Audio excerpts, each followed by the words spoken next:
Boa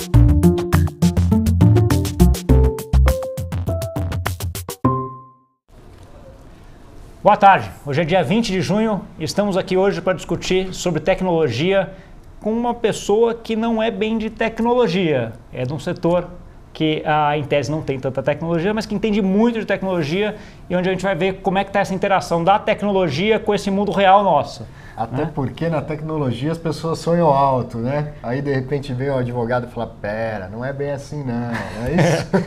Exatamente. Por isso a gente conversa hoje com o Rodrigo do Tozini Freire, que vai falar de um pouco disso, né? De trazer a tecnologia para o pé no chão, né, Rodrigo? É importante agora o papel dos fuzzies, né?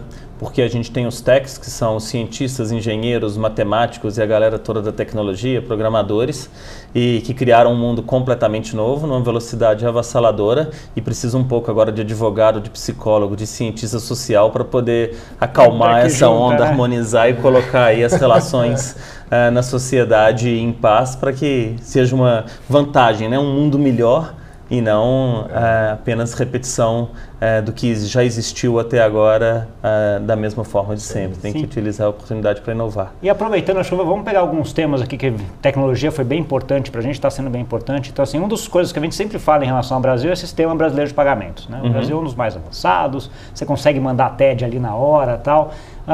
Como é que você está vendo o desenvolvimento disso aqui no Brasil e no mundo? Tem alguma coisa aqui no Brasil que pode ser, que complique esse sistema nosso, que melhore ele? Olha, acho que o sistema é seguro, que desde que foi criado o SPB, a TED foi criada primeiro com valores mínimos mais altos para transferências, depois com a diminuição desses valores, com a integração dos sistemas dos bancos de redundância, hoje a gente pode dizer que faz transferência relativamente rápido, tem os piloto de reserva que libera as operações de tempos em tempos e tem ainda o sistema dos boletos padronizados entre todos os bancos, permitindo liquidação e pagamento em diferentes instituições, o que é muito bom. E, na verdade, parece que agora, com toda essa tecnologia, falta um passinho a mais, que é liberar a TED para que ela aconteça 24 horas por dia, com um custo mais baixo e entre as diversas instituições financeiras. Porque você tem um horário durante o dia com o qual você consegue fazer a TED e depois daquilo só transferência entre a mesma instituição. Então, para a gente ter a mesma agilidade de pagamentos de valores pequenos, transferências, feito a gente tem visto a experiência na China e a experiência na Índia, está faltando esse passo que parece já ser a agenda do Banco Central, da agenda BC+, que tem conversado com os players do setor para implementar esse sistema o quanto antes, o que muda bastante a dinâmica de transferência de recursos, sobretudo de pequenos valores e para a população em geral. Você comentou um pouquinho de China e Índia. Qual que é, sei lá, Índia, principalmente, qual que é a grande diferença que ele tem, o sistema deles, em relação ao nosso hoje? Eu acho que essa habilidade de fazer essa transferência real-time de pequenos valores a qualquer hora de baixo custo. Qualquer hora, sábado, domingo? Sábado, domingo, 24/7. Então, o que você vê é que todo mundo trabalha transferindo dinheiro a partir de smartphone. Na China, o QR Code é um delírio. Você chega em qualquer mesa de restaurante, tem um QR Code que você vai lá, quando você fecha a sua conta, você faz uma leitura com aquilo e transferiu na hora. Se você é meu contato, eu passo direto. Se você não é meu contato, eu leio um QR Code no seu telefone e te pago. Eles brincam que até mendigo pede esmola apresentando um QR Code no smartphone, né? E disso decorrem algumas coisas interessantes. Por exemplo, no exemplo da Índia, que adotou a UPI, que é a Unified Payments Interface, você coloca a sua conta corrente bancária associada a uma conta de pagamento, você consegue fazer essas transferências real-time. E uma questão importante que aí decorre é onde que fica a informação a respeito das transações que são feitas. Fica com o banco? Fica apenas com a empresa de pagamento? Então, quem tem conhecimento do Big Data aí, de onde o dinheiro está circulando e fica mais competitivo para dar crédito, para oferecer serviços financeiros de investimento ou eventualmente para oferecer seguros e outras coisas. A experiência da China, pelo que a gente viu lá, é que essa informação fica com a instituição de pagamento e ela tem ampliado o leque de produtos e serviços financeiros prestados para a população geral por conta disso. Então, é uma inovação diferente, mexe com os players do setor. Não sei se lá o modelo é o mais seguro, parece que é menos regulado do que aqui. Talvez seja interessante ter isso operando num ambiente um pouco mais supervisionado. Não tenha ainda essa medida pronta, mas que vem grandes avanços na dinâmica do mercado por conta dessa possível transferência real-time de valores de qualquer montante a qualquer tempo. Isso aí mexe bastante com as estruturas do mercado. Fantástico. Imagino que sim. Quem tem a vida de professor. Chega em casa às 11h30 da noite. E tal. É a hora que eu tenho para fazer as coisas bancárias. Eu quero agendar os meus boletos, eu quero fazer uma transferência e quase nunca dá certo. Tem que esperar o dia seguinte. Né? E na facilidade de transferência de dinheiro, de forma geral, QR Code tem realização de pagamentos. Algumas fintechs já estão utilizando o QR Code, né, para você fazer transferências ou até gerando boletos, que eu acho que é um passo atrás do ponto de vista de tecnologia, mas é uma solução interessante, né? Mas ao mesmo tempo a liquidação dessas operações, seja através de QR Code, tem que ser nos horários que são permitidos, disponibilizados hoje, que não são ineficientes, por muito tempo foram mais eficientes do que a grande média da indústria, mas agora já tem tecnologia sendo adotada em outros lugares e acho que existe um passo a ser dado. Tentando olhar um pouquinho de uma maneira mais ampla, Rodrigo, como é que você vê o papel assim, da regulamentação na tecnologia? Acho que você comentou que a tecnologia está desenvolvendo muito rápido e vindo com ideias boas e muito ligeira, né? E a gente tem a parte da regulamentação, a parte do sistema jurídico em si, que não é um negócio tão ágil. Como é que você vê esse negócio aí? Esse dilema sempre existiu. Nunca num sistema de civil law, onde você tem a lei escrita ali num determinado diploma com o sistema legislativo tradicional, e aquilo é base para o julgamento feito pelas cortes e não tanto os precedentes e costume quando num sistema de common law, é mais difícil você acompanhar a evolução da sociedade. E com a tecnologia chegando numa velocidade muito grande, com novidades surgindo praticamente todos os dias, fica mais difícil ainda. Talvez em nível de autarquias e regulamentações, por exemplo, o próprio Banco Central, ele permite hoje assinatura de contrato de câmbio por qualquer forma de assinatura eletrônica que as partes decidam que tenha segurança e valor entre elas, o que é muito interessante. A mesma coisa ocorreu em relação à abertura das contas 100% online. Nesse nível talvez seja mais fácil regular e recebendo essa tecnologia aos poucos. No que depende de legislação federal e discussão no Congresso, isso vai ser sempre mais difícil de ser acompanhado. Mas aí, o que a gente faz? Vai dar tempo de ser civil law? Vai dar tempo dessas leis serem evoluídas ou forçosamente a gente vai ter que trabalhar mais com a intenção das partes, com a boa fé, com costumes naquela região? Quer dizer, continua sendo a lei mesmo a principal? Hoje não tem dúvida nenhuma, mas esse desafio vai ser cada vez maior. Quer dizer, uma conversa de WhatsApp já foi reconhecida como forma válida de mostrar a intenção às partes e de prova no judiciário. Então é um desafio grande. O que mais me preocupa é a arbitragem regulatória.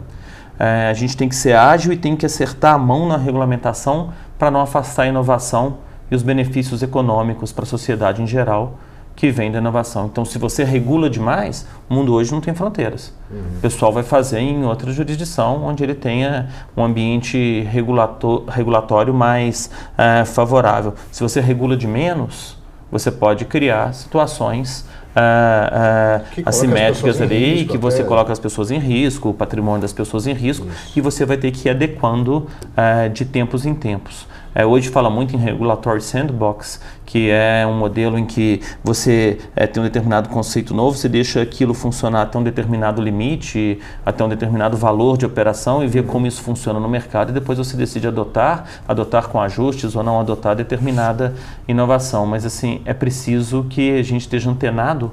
Eu acho que os advogados cada vez mais vão ter que discutir esses temas com reguladores, olhar muito o exemplo do que está acontecendo ao mesmo tempo lá fora, para a gente ajudar o país a ter um ambiente regulatório que favoreça a inovação. O maior medo é ficar de fora desse mundo inovador por conta de burocracias e de complicações regulamentares que já são tão costumeiras aqui no país. Pelo menos no ponto de vista administrativo, o Banco Central me parece que tem agido bem.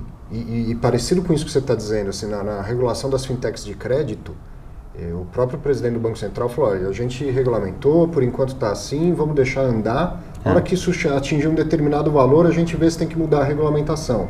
Então, vamos deixar acontecer para ver como é também. Porque muitas vezes o regulador ou o legislador, lá no caso do Congresso, ele quer imaginar situações que ele sequer conhece, né? E aí faz uma lei que acaba mais atrapalhando do que incentivando. Sim. É importante deixar a coisa andar um pouco também e aprender com o caminho. Aí, né? Inclusive porque o volume dessas operações feitas através de contas de pagamento em relação ao volume das operações feitas no sistema bancário, por enquanto não oferece risco sistêmico. Exatamente. A porcentagem dessas operações, então existe um espaço para você ir aprendendo, errando e corrigindo rapidamente os seus erros, como é natural em qualquer inovação que é feita. Mas, de forma geral, eu sou positivamente surpreso, tanto com a atuação da CVM, quando ela reformou a instrução CVM 391 dos fundos de investimento em participações, fez a 578 para as empresas de capital semente, empresas emergentes, flexibilizando a possibilidade desse investimento. Tem algumas coisas para serem acertadas ainda nesse mercado, mas eu acho que é muito transferência cultural do que já acontece em jurisdições onde isso está mais avançado, para a gente aprender a pensar com o mesmo mindset aqui. Mas foi uma grande novidade a regra de Investment Based Crowdfunding, a instrução CVM 588, uma grata surpresa, depois de um processo de audiência pública que foi bastante discutido com o mercado e que os pontos que o mercado colocou foram, na medida do possível, no entendimento da CVM, ouvidos. O Banco Central agora tinha encerrado em 17 de novembro do ano passado a audiência pública das sociedades de empréstimo entre pessoas, das sociedades de crédito direto, e agora trouxe a regra, a resolução 4656, de uma forma que foi muito bem vista pelo mercado. Né? Depois saíram duas circulares, uma falando do processo de habilitação dessas instituições e outra falando do plano de contas, que parece que estão super alinhadas com o espírito da regulamentação de manter uma simplificação regulatória nos processos e conseguir que essas instituições aí operem dentro de um contexto menos burocrático do que o que é necessário para uma instituição financeira tradicional. Essa abertura com um mínimo de regulamentação que dê segurança para os empreendedores tentarem. Sim. E aí, admitindo novos entrantes num mercado tão grande e concentrado como o mercado financeiro, isso já, por si só, voltando ao começo da sua fala, você falava a questão da TED tem também uma barreira que é o custo. Isso. Se eu admito novos entrantes e dou base para que eles de fato possam tentar concorrer, eu já levo essa ideia dos custos para baixo, mostro ao mercado novas tecnologias que os incumbentes vão falar, opa, eu preciso me mexer e fazer também. Né? É a democratização de todo o processo digitalizado. Isso. Né? Isso. Que é uma coisa impressionante. Hoje, dependendo da distância que você vai percorrer, é mais barato você pegar um Uber Pool do que um ônibus, dependendo de onde você está se deslocando até São Paulo, porque você paga menos do que pagaria em 3 ou 4 viagens de ônibus e você faz o percurso em menos da metade do tempo. Que é isso, é só a desmonetização e a democratização de um processo digital, que é o que acho que tende a acontecer. E com mais qualidade também, você vai vir num Uber, com mais qualidade agora na indústria de serviços financeiros, sobretudo para operações de varejo. Tá.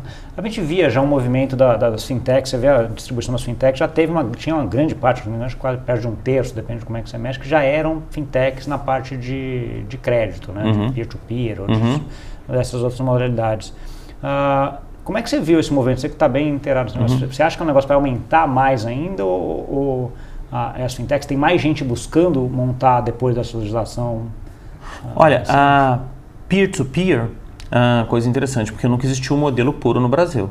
Simplesmente você colocar uma plataforma que fazia o match entre quem quer emprestar e quem quer tomar, isso aí considerado intermediação financeira, e não dava para ser feito. Então essa operação sempre foi feita tendo como participante uma instituição financeira para originar essas operações a favor do tomador e depois ceder para quem estava emprestando, o que traz um pouco de custo e ineficiência nesse mercado.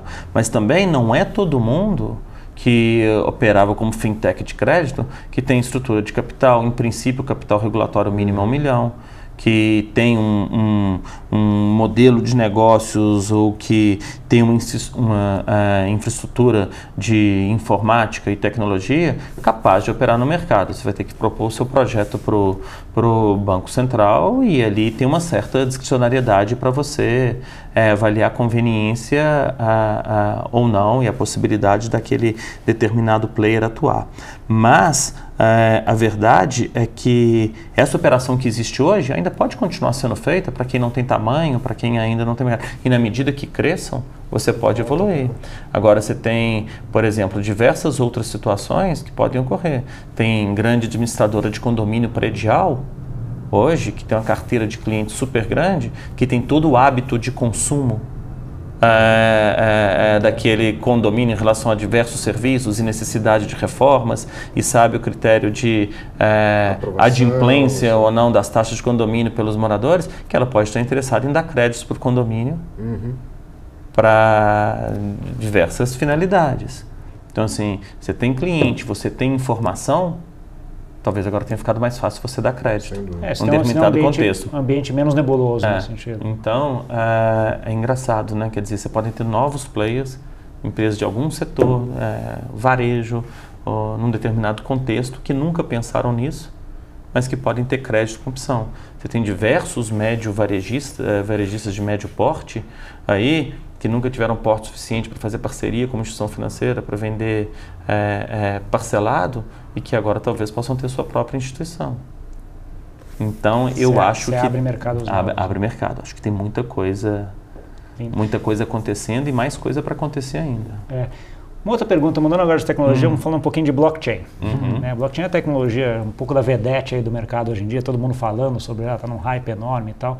E uma das coisas que sempre falam em relação a blockchain é a parte de que ele tira o intermediário de muita coisa. Quando a gente cai no campo jurídico, esse intermediário, em muitas das situações, é um intermediário necessário, que está lá descrito, etc. Como é que você vê essa tecnologia aí entrando nessa parte jurídica? Quer dizer... A intermediação muitas vezes ocorre por conta da lei. Também, né? Ou ao contrário. Ela compõe por conta da lei. Quer dizer, toda a parte de registro de documentos, de escrituras, é a lei de registro público que existe aí, que define quais são os cartórios, o papel dos cartórios. Então, você tem um modelo legal que está ali, que você tem que observar. Então, imediato, o primeiro raciocínio, blockchain pode ajudar essa turma pra caramba. Reduzir custo de back-office e tal. Então, você faz um sistema ali que ele comunica com os livros do cartório e gera os apontamentos na forma como eles são registrados por lei, você tem uma vantagem competitiva enorme para diminuir custo, diminuir número de pessoal na burocracia, no paperwork que você tem por trás disso. Você pega essas operações de blockchain que estão sendo anunciadas em cadeias de comércio exterior, que tem documentos que são gerados, carta de crédito, bill of lading, essas coisas todas, você coloca tudo isso emitido eletronicamente num blockchain que tem um registro imutável e vai atestando o cumprimento das diversas etapas da operação ali, é um putz de um trabalho, não é desintermediado, mas a intermediação funciona de uma forma muito eficaz. Agora, aí pensando de uma forma mais... eu diria, futurista mesmo, a questão é que a revolução que o blockchain traz é uma revolução de confiança. No limite, se ele funcionar, o blockchain público com consenso descentralizado, e a gente não está falando dos blockchains privados aí, o blockchain público é a confiança depositada num sistema descentralizado. Então, já ouvi num congresso alguém falando que essa revolução que está acontecendo, quando decidirem dar um nome para ela, para fins dos livros de história, será chamada Revolução da Confiança. E aí, tem diversos casos em que se a população começa a colocar confiança num determinado contexto, pode ser que a lei simplesmente caia em desuso. Em alguns casos e tudo, porque aquilo, a confiança mudou de lugar. Não está mais daquela forma. Eu sempre brinco, Rodrigo, às vezes estou dando palestra sobre o tema e eu pergunto quem é que gosta de cartório. Até hoje ninguém levantou a mão, não sei porquê. Acho que nunca teve um dono de cartório nas minhas palestras.